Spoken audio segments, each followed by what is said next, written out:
Madanapalle RTO కార్యాలయంలో రాత్రి 11:30 ప్రాంతంలో షాక్ సర్క్యూట్ జరిగింది. అక్కడ పూర్తిగా ఉన్నటువంటి రెవెన్యూ డాక్యుమెంట్స్ కానీ కంప్యూటర్లు కానీ ఫర్నిచర్ పూర్తిగా ధ్వంసమైంది. ఈరోజు ఉదయం కమ్యూనిస్టు పార్టీ సిపిఐగా మేము వెళ్ళి చూసాం. కానీ అక్కడ చూస్తే అలాంటి పరిస్థితి ఎక్కడ కనిపించినటువంటి పరిస్థితి లేదు. ఇది వాంటెడ్గానే దీన్ని తగలబెట్టారనేది మాకున్నటువంటి అభిప్రాయం. పక్కనే ఫైర్ ఆఫీస్ ఉంది, కలెక్టర్ ఆఫీస్కి ఆనుకునే ఫైర్ ఆఫీస్ ఉంది. రావడానికి 2 నిమిషాలు కూడా పట్టనటువంటి సందర్భం. రెవెన్యూ కోర్టు ఇదే కలెక్టర్ ఆఫీసులో జరుగుతుంది. ఈరోజు ధ్వంసమైనటువంటి రికార్డులు పూర్తిగా రెవెన్యూ కోర్టులో జరిగినటువంటి డాక్యుమెంట్ పూర్తిగా ధ్వంసమైంది.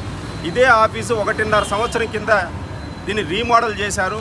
అన్నీ కొత్తగా వేసినప్పటికి కూడా అక్కడ నైట్ పూట ఏసీలు అవసరం లేదు, కంప్యూటర్లు పనిచేయడం లేదు, లైట్లు కూడా 1-2 తప్ప మిగతా వేసే పరిస్థితి లేనప్పుడు ఏ విధంగా ఓవర్లోడ్ అవుతుంది, ఏ విధంగా షాక్ సర్క్యూట్ అవుతుందో రెవెన్యూ అధికారులు సమాధానం చెప్పాలి. ఇదే ఆఫీసులో రాత్రి 10:30-11 వరకు గౌతమ్ అనేటువంటి ఒక ఎంప్లాయీ కూడా 11 గంటల వరకు పనిచేశారు. పనిచేసిన తర్వాత ఒక హాఫ్ అన్ అవర్లో సర్క్యూట్ జరిగిందంటే మాకు అనుమానాలు వస్తున్నాయి. ఈ మధ్యకాలంలో మదనపల్లి చుట్టుపక్కల కోట్ల రూపాయలు విలువ చేసేటువంటి భూములు కబ్జాలు జరిగాయి.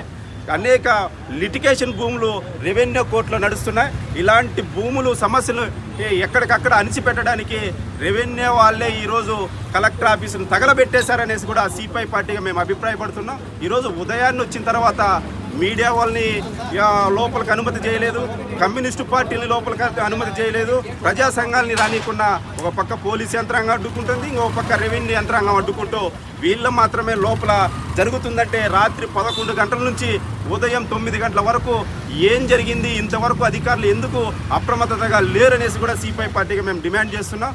రాత్రిపూట వీళ్ళకి కావాల్సినటువంటి అన్ని రికార్డులు కూడా తీసుకొచ్చి కాల్ చేశారని కూడా మేము ఇవాళ రెవెన్యూ అధికారులను అడుగుతున్నా.